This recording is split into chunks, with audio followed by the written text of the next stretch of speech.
Step number 4, we want to come up with a plan of action.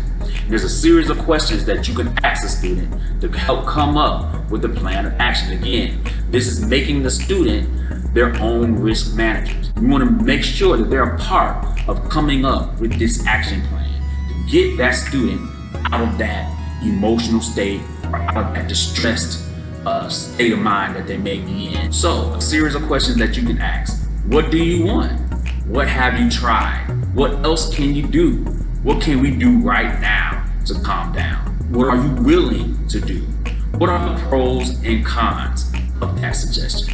Out of all those questions, my go-tos are, what do you want? You'd be surprised how many kids are never asked what they actually want. And so a lot of them don't know what they want until you ask them and are forced to actually think, what is it that I want in this situation, in this very moment? Another one I typically go to, and again, because I'm promoting choice and trust, as well as making them their own risk managers, is what are the pros and cons? Because a lot of times, especially if they're mad or they're angry or they're already escalating as far as becoming aggressive, they're shooting out suggestions already. I want to do this, I want to do that.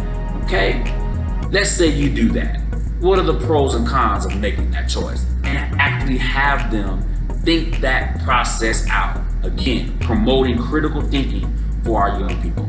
This may be harder to do with our young kids, but especially for our older ones who, again, once they leave high school, they're going to be making their own decisions anyway. We definitely want to make sure they're a part of that process. So step 4 is plan of action. Of course, for our young kids, you can present some options for them, but we definitely want to make sure that they are a part of creating their plan of action. So let's go back to our example.